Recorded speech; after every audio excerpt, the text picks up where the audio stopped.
Ya, baik saudara yang terkasih di dalam kasih Tuhan kita Yesus Kristus, kembali lagi jumpa dengan saya Pendeta Ebenezer Plaimo. Saudara, bersyukur siang hari ini kita bisa sama-sama bertemu meskipun hanya melewati online, saudara, tapi saya percaya bahwa Tuhan luar biasa dalam seluruh kehidupan kita dan terus menyertai kehidupan kita di masa-masa yang Tuhan izinkan kita masih ada di bawah kolong langit ini. Bapak Ibu Saudara yang diberkati oleh Tuhan Yesus Kristus, pada siang hari ini saya rindu untuk berbagi berkat firman Tuhan. Ya, mungkin saudara di bagian Indonesia Timur sedang istirahat untuk menikmati makan siang, yang ada di Indonesia bagian Barat masih sedang di dalam pekerjaan, atau saudara yang ada di Indonesia Tengah juga mungkin sedang menuju kepada makan siang juga, karena jam di tempat saya di Indonesia bagian Tengah menunjukkan bahwa tepat pukul 11.47 menit. Saudara yang diberkati Tuhan Yesus Kristus, kebenaran yang akan saya seberangkan buat kita pada kesempatan siang hari ini adalah mengenai hal yang menakjubkan di dalam hidup. Saudara, bagi saudara yang sudah bergabung, saya mengajak untuk saudara dapat share, bagikan khotbah ini atau renungan ini sehingga boleh menjadi berkat. Tetapi juga mungkin saudara yang tidak dapat menyaksikan lewat tayangan Facebook ini, namun mengikutinya di channel YouTube saya berharap juga saudara dapat membagikan.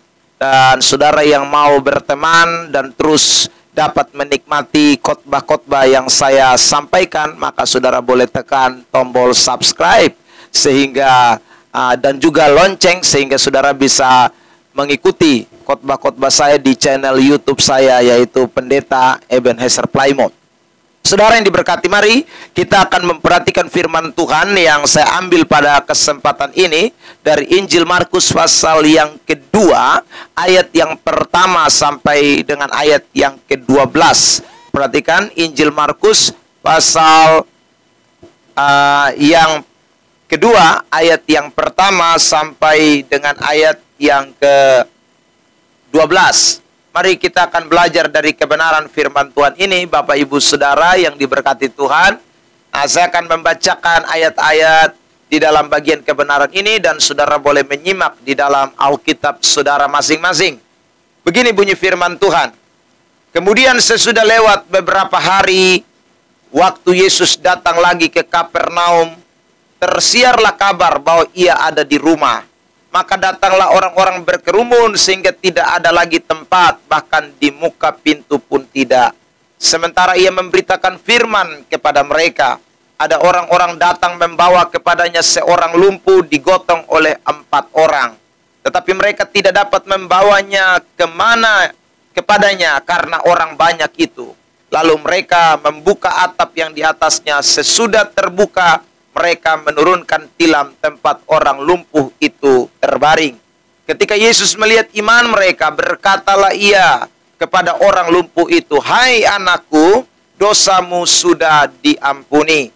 Tetapi di situ ada juga duduk beberapa ahli Taurat. Mereka berpikir dalam hatinya, "Mengapa orang ini berkata begitu? Ia menghujat Allah. Siapa yang dapat mengampuni dosa selain daripada Allah sendiri?" Tetapi Yesus segera mengetahui dalam hatinya bahwa mereka berpikir demikian. Lalu ia berkata kepada mereka, "Mengapa kamu berpikir begitu dalam hatimu? Manakah lebih mudah mengatakan kepada orang lumpuh ini, 'Dosamu sudah diampuni,' atau mengatakan, 'Bangunlah, angkatlah tilammu dan berjalan'? Tetapi supaya kamu tahu bahwa di dunia ini Anak Manusia berkuasa mengampuni dosa." Berkatalah ia kepada orang lumpuh itu, "Kepadamu kukatakan, bangunlah, angkatlah tempat tidurmu, dan pulanglah ke rumahmu." Dan orang itu pun bangun segera mengangkat tempat tidurnya, dan pergi keluar di hadapan orang-orang itu. Sehingga mereka semua takjub lalu memuliakan Allah. Katanya, "Yang begini belum pernah kita lihat." Saudara yang diberkati oleh Tuhan Yesus Kristus, tema khotbah menakjubkan saya ambil dari ayat yang ke-12. Perhatikan kalimat di ayat 12 bagian terakhir. sehingga mereka semua takjub lalu memuliakan Allah. Katanya, yang begini belum pernah kita lihat. Dari kata takjub itulah saya kemudian terinspirasi untuk mengangkat tema pada kesempatan hari ini, yaitu hidup yang menakjubkan. Nah, saudara yang diberkati oleh Tuhan Yesus Kristus, bicara soal menakjubkan itu dalam Kamus Bahasa Indonesia artinya adalah sesuatu yang indah, sesuatu yang mengagumkan, sesuatu yang baik, sesuatu yang luar biasa. Itulah yang disebut dengan menakjubkan. Kalau saya memberikan tema pada kesempatan siang hari ini adalah hidup yang menakjubkan, itu berarti kita rindu hidup kita setiap hari itu mengalami hal-hal yang indah, hal-hal yang mengagumkan, hal-hal yang luar biasa, hal-hal yang mendatangkan keajaiban-keajaiban dalam hidup kita. Itu tentu yang dirindukan oleh semua kita yang masih hidup di bawah kolong langit ini.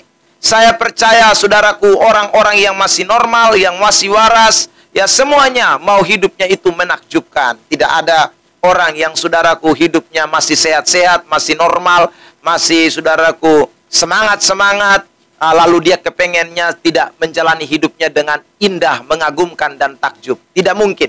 Kecuali orang itu, saudara, ada di dalam sebuah keadaan yang antara mati dan hidup, atau mungkin dia mengalami sesuatu yang dia tidak bisa lewati, mungkin dalam hal-hal tertentu, sehingga kemudian berpikir bahwa lebih baik tidak mengalami sesuatu yang baik dalam hidup ini.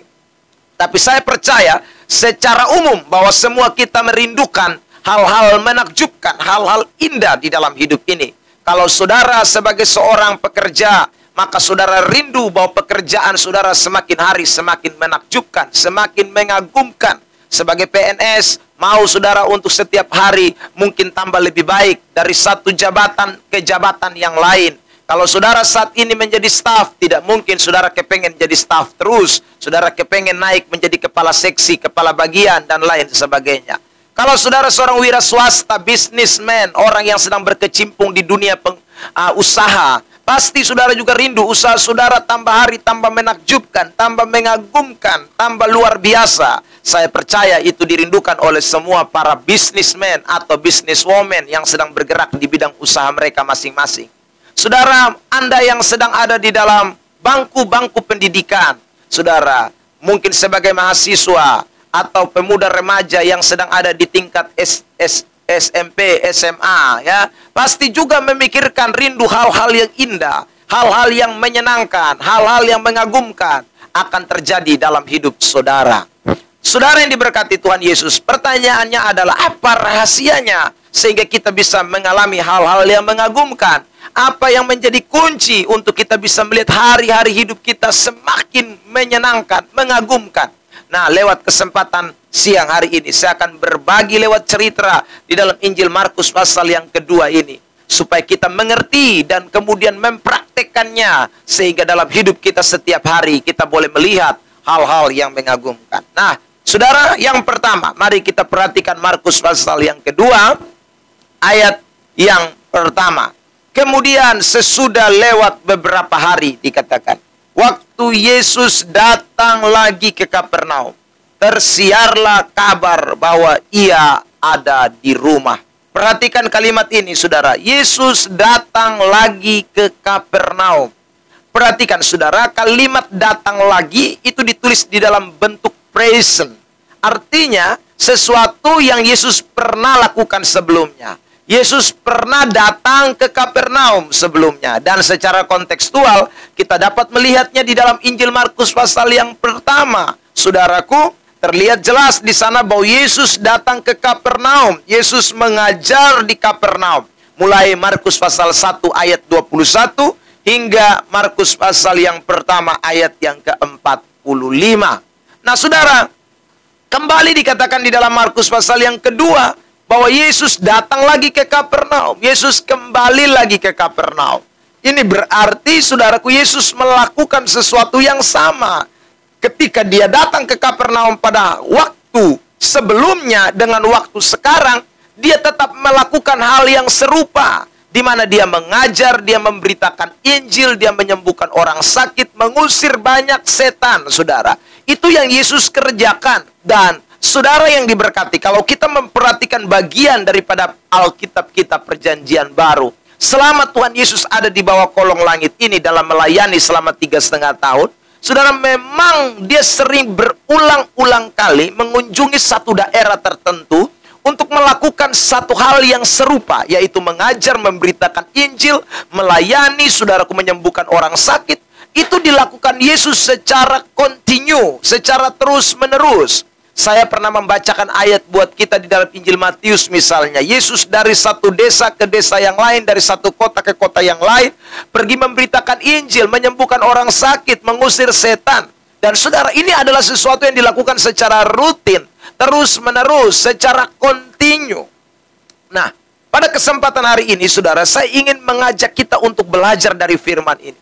Ketika sesuatu kita melakukannya secara terus-menerus, secara berulang-ulang kali, maka saudara akan lihat ada hal-hal menakjubkan yang akan terjadi dalam hidup saudara. Sebagaimana Yesus, dia tidak pernah bosan untuk melakukan yang namanya pelayanan. Dia terus memberitakan Injil, dia terus bersaksi, dia terus menyembuhkan orang sakit, dia terus, saudaraku, mengabarkan tentang kerajaan Allah di muka bumi ini, saudara. Dan itu menghasilkan hal-hal yang menakjubkan terjadi dalam pelayanan Tuhan Yesus.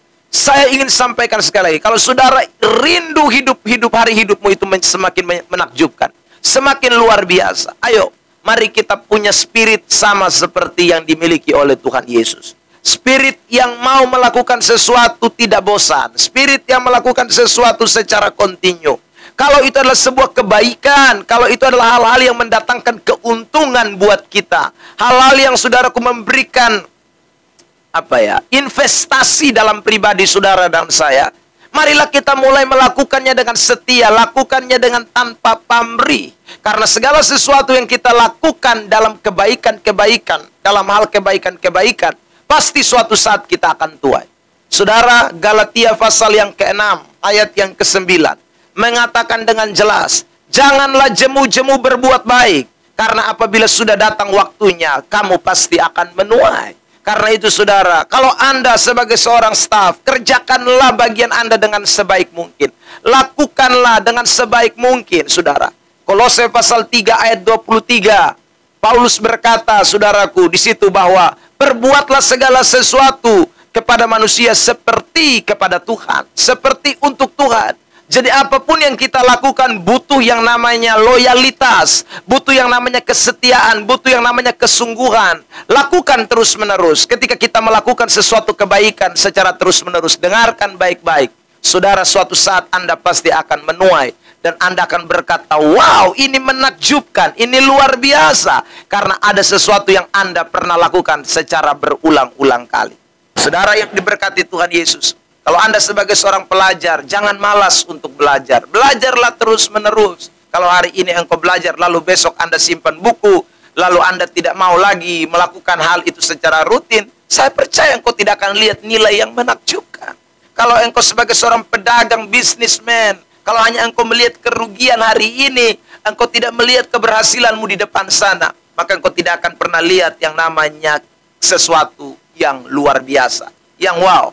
Karena itu pada kesempatan ini, mari rahasia yang pertama ini kita miliki. Saya ingin mengajak kita, mendorong kita semua untuk punya spirit sama seperti Tuhan Yesus. Spirit yang mau melayani, melakukan segala sesuatu yang namanya kebaikan. Bukan hanya satu kali, lakukanlah selagi Tuhan masih mempercayakan Anda ada di bawah kolong langit ini. Karena orang-orang yang demikian suatu saat pasti akan menuai. Orang-orang demikian pasti suatu saat akan berhasil. Orang-orang demikian pasti suatu saat akan melihat hal-hal yang menakjubkan di dalam hidupnya. Saudara yang diberkati Tuhan. Yang kedua, mari kita kembali kepada Injil Markus pasal yang kedua. Perhatikan, saya baca ayat yang kedua.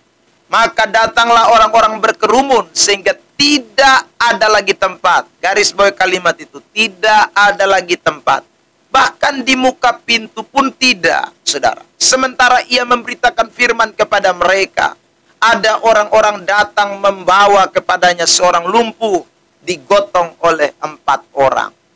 Saudara, perhatikan ayat 3, ayat 2, bahwa di sana tidak ada lagi tempat. Muka pintu pun tidak. Saudara, lalu di ayat yang ketiga, Di situ dikatakan orang-orang datang membawa kepadanya seorang lumpuh digotong oleh 4 orang, mau lewat mana? Semua sudah penuh. Manusia semua, saudaraku, berkerumun di muka pintu. Dan tidak ada kesempatan peluang untuk bisa orang lumpuh itu masuk. Tetapi menarik di ayat yang keempat. Firman Tuhan berkata begini. Tetapi mereka tidak dapat membawanya kepadanya. Karena orang banyak itu. Lalu, ini sebuah penekanan di sini. Mereka membuka atap yang di atasnya. Ada sebuah tindakan di atas rata-rata. Ada suatu tindakan yang menunjukkan sikap tidak putus asa, tidak kecewa, tidak hilang pengharapan, saudara. Ketika menghadapi sesuatu yang dianggap oleh sekelompok orang tertentu, bahkan mungkin mayoritas, ini tidak mungkin. Mau ketemu Yesus lewat mana, saudara? Ya, karena banyak orang berkerumun, sementara Yesus ada di dalam. Tetapi ayat firman Tuhan ini memberikan pernyataan yang jelas. Lalu mereka membuka atap yang di atasnya. Sesudah terbuka, mereka menurunkan tilam tempat orang lumpuh itu terbaring. Saudara, spirit yang kedua yang harus kita miliki untuk kita bisa melihat hal-hal yang menakjubkan terjadi dalam hidup ini adalah spirit yang tidak boleh putus asa, tidak boleh menyerah ketika melihat sebuah situasi yang tidak memungkinkan. Dengarkan baik-baik, saudara. Karena kalau saudara ketika melihat sebuah situasi yang tidak memungkinkan, melihat situasi keadaan tertentu yang seolah-olah menekan hidupmu, terkadang saudara kita menjadi orang-orang yang gampang putus asa, gampang kecewa, pesimis, ya, sehingga kita tidak bisa lihat jalan keluar, sehingga kita tidak bisa berpikir tentang sesuatu yang baik. Hari ini saya ingin berbagi kebenaran ini buat kita semua. Kalau saudara mau melihat mujizat hal-hal yang menakjubkan terjadi dalam hidupmu, jadilah orang Kristen, jadilah anak-anak Tuhan, jadilah orang-orang percaya yang tidak boleh menyerah di tengah-tengah situasi kondisi yang engkau sedang alami. Mungkin engkau berkata, Pak, masalah yang saya hadapi ini berat, tidak seperti yang Pak hadapi. Oh saudara, dengarkan baik-baik. Memang tidak ada manusia di dunia ini yang tidak menghadapi masalah. Semua, mau kaya, mau miskin, mau tua, muda, saudaraku, tinggal di kota, tinggal di desa, tinggal di pelosok, tinggal di pinggir jalan, tinggal di mana saja, saudaraku, keadaan strata ekonomi seperti apapun, kita pasti akan diperhadapkan dengan yang namanya persoalan, saudara. Tapi ingat ke saudara tentang apa yang firman Tuhan katakan di dalam suratan 1 Korintus 10 ayat 13, bahwa Tuhan tidak pernah membiarkan pencobaan-pencobaan itu melebihi kekuatanmu. Waktu kamu dicobai, Dia akan memberikan jalan keluar supaya kamu dapat menanggung. Artinya bahwa setiap kesulitan, setiap problema, setiap situasi yang Tuhan perhadapkan kepada kita, Tuhan tahu kemampuan kita. Tuhan tahu seberapa besar kapasitas dalam diri saudara untuk dapat menghadapi sebuah situasi. Karena itu, janganlah jadi orang Kristen yang putus asa.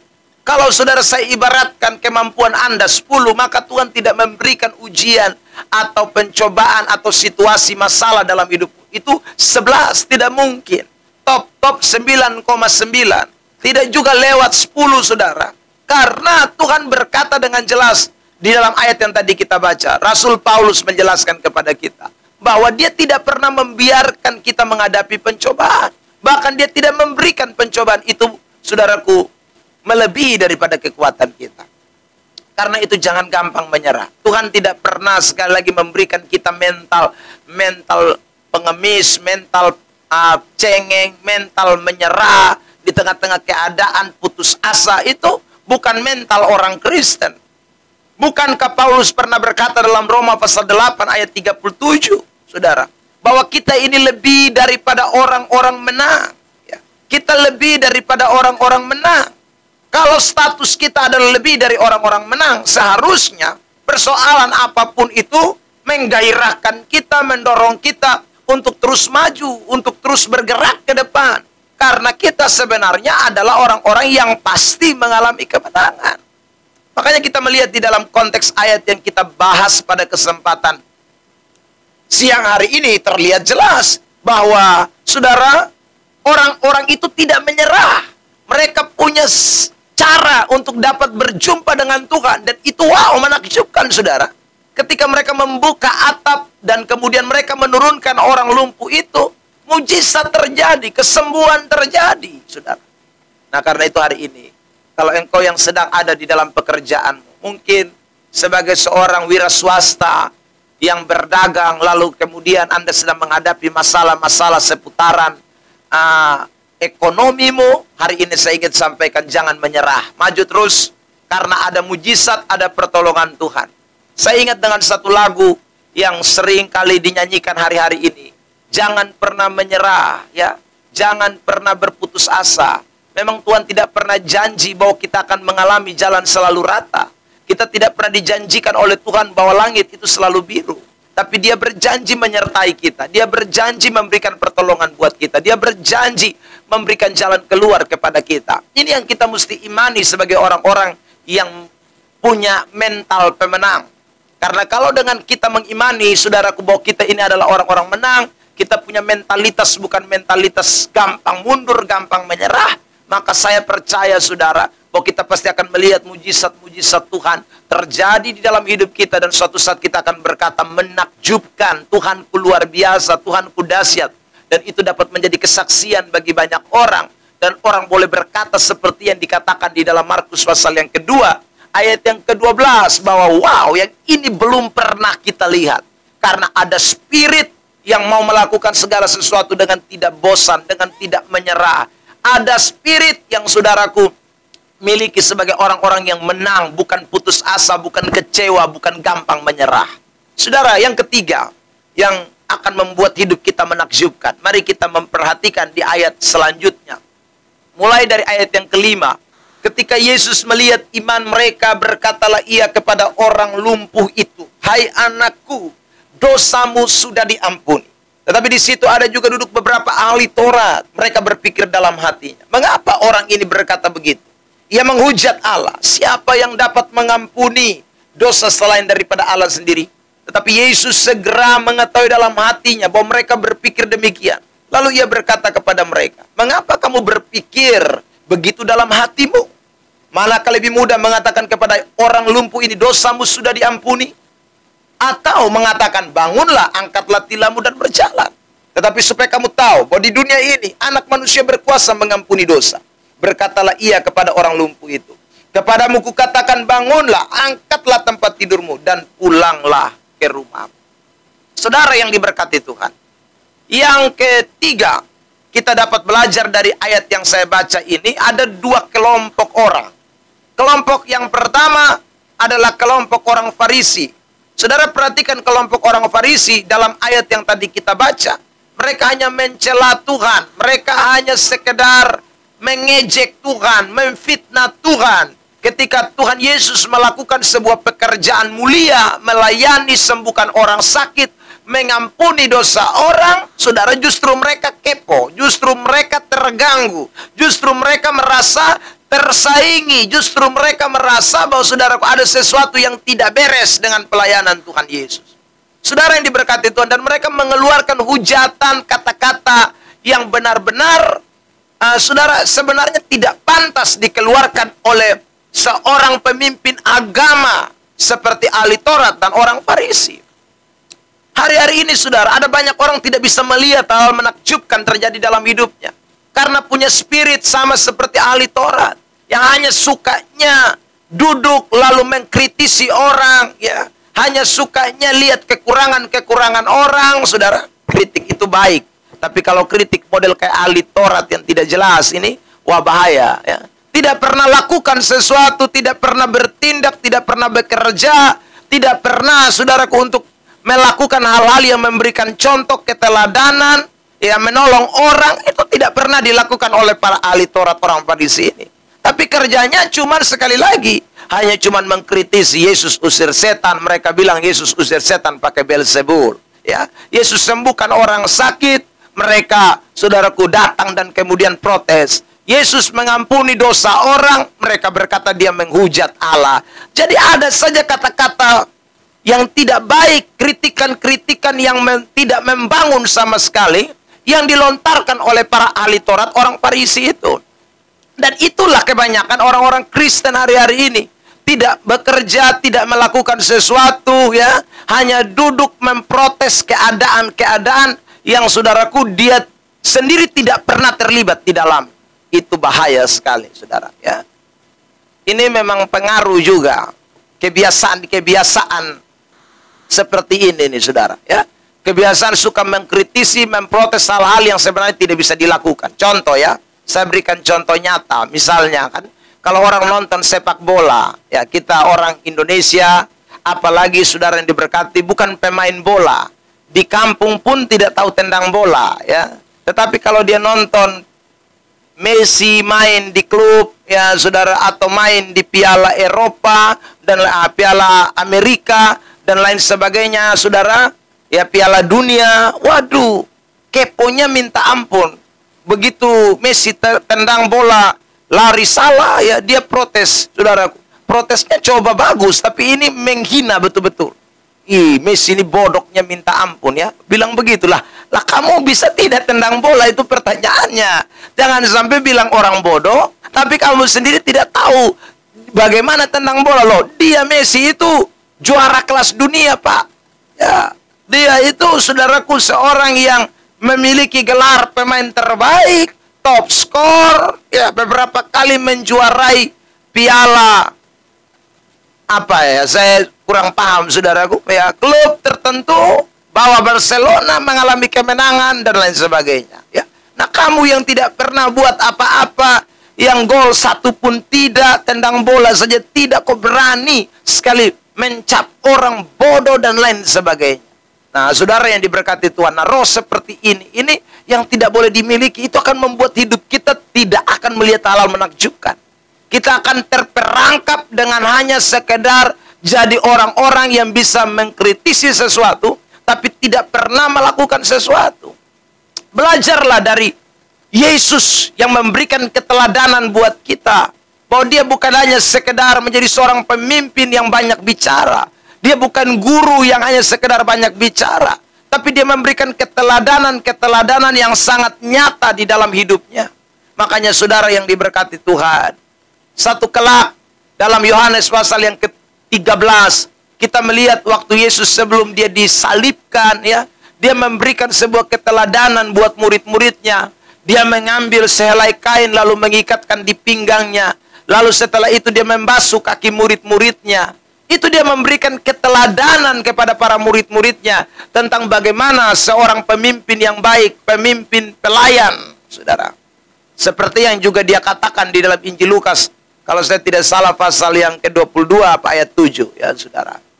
Menjadi pemimpin pelayan, ya, itu adalah sesuatu yang Tuhan nyatakan kepada kita. Nah, karena itu saudara yang diberkati, kalau orang Kristen punya spirit yang dimiliki oleh Tuhan Yesus, bekerja, melakukan sesuatu, mau bertindak dengan segera, maka Anda akan lihat hasil-hasil menakjubkan akan terjadi dalam hidupmu.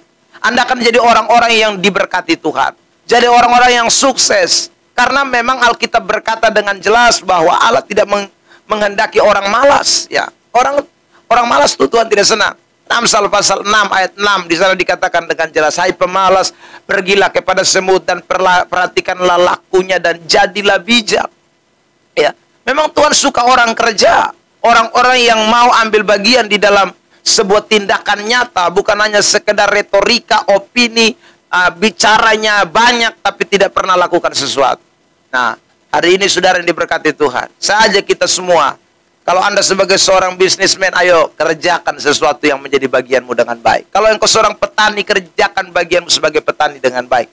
Kalau engkau seorang PNS, kerjakan bagianmu sebagai PNS dengan baik.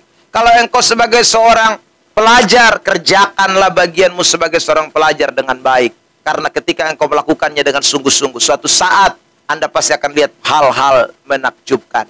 Tapi kalau kamu tidak melakukan, kamu hanya sekedar ikuti bagianmu, saya PNS, jadi saya ke kantor, duduk, nganggur, ya saudaraku, jam pas, tanda tangan, pulang, besok begitu lagi, Anda tidak akan pernah lihat hal-hal menakjubkan. Lakukanlah bagianmu dengan sungguh-sungguh, kerjakan dengan all out, dengan loyalitas penuh. Maka saudara akan lihat Tuhan akan bekerja di balik segala sesuatu. Saudara yang diberkati Tuhan Yesus Kristus, 3 rahasia ini menolong kita semua untuk melihat hal hidup kita semakin menakjubkan di hadapan Tuhan. Saya percaya saudara, kalau saudara melakukan kebenaran ini akan terjadi dalam hidup saudara. Suatu saat kelak, kita akan melihat bahwa ada hal-hal yang luar biasa Tuhan kerjakan dalam hidup kita. Saya ingin tutup dengan satu ayat dalam kitab Roma pasal 8, ayat yang ke-28. Firman Tuhan berkata dengan jelas, Allah turut bekerja di dalam segala sesuatu untuk mendatangkan kebaikan bagi semua orang yang mengasihi Dia, yaitu bagi semua orang yang terpanggil sesuai dengan rencananya. Jadi kalau saudara bekerja, Allah pasti turut bekerja. Apa pekerjaan saudara? Ingat 3 spirit yang tadi saya sudah sampaikan. Spirit yang pertama adalah, mari jangan pernah bosan. Yang namanya kebaikan, lakukan terus-menerus. Yang namanya hal baik, kerjakan terus-menerus, saudara. Yang kedua, ingatlah baik-baik, saudara. Jadilah orang-orang Kristen, anak-anak Tuhan yang punya spirit tidak boleh putus asa, tidak boleh kecewa. Allah turut bekerja untuk mendatangkan kebaikan. Dan yang ketiga, jadilah orang-orang Kristen yang jangan hanya banyak kritik, banyak protes, banyak melihat kekurangan-kekurangan, tapi jadilah orang Kristen yang mau melakukan sesuatu. Karena ketika Anda bekerja, Allah turut bekerja untuk mendatangkan kebaikan. Tuhan Yesus memberkati kita dengan firman-Nya. Mari kita berdoa untuk mengakhiri perjumpaan kita. Bapa di sorga, kami bersyukur karena hari ini Tuhan berkenan bicara buat kami. Biarlah hal-hal menakjubkan boleh terjadi dalam setiap pribadi lepas pribadi. Siang hari ini hamba berdoa, dimanapun saudara-saudara hamba sedang menyaksikan tayangan live streaming lewat grup khotbah pendeta Ebenezer Playmo. Tuhan berkati mereka semua. Bahkan yang sudah turut mengambil bagian dengan membagikan, Tuhan berkati. Bahkan juga semua yang mengikuti lewat channel YouTube, Tuhan berkati semua Tuhan. Dan hidup mereka boleh semakin luar biasa, menakjubkan di dalam pandangan Tuhan. Terima kasih Bapa, kami bersyukur Tuhan. Kami percaya Tuhan sudah memberkati kami. Dalam nama Yesus kami sudah berdoa. Amin. Sampai ketemu di lain kesempatan. Tuhan Yesus memberkati kita semua. Shalom.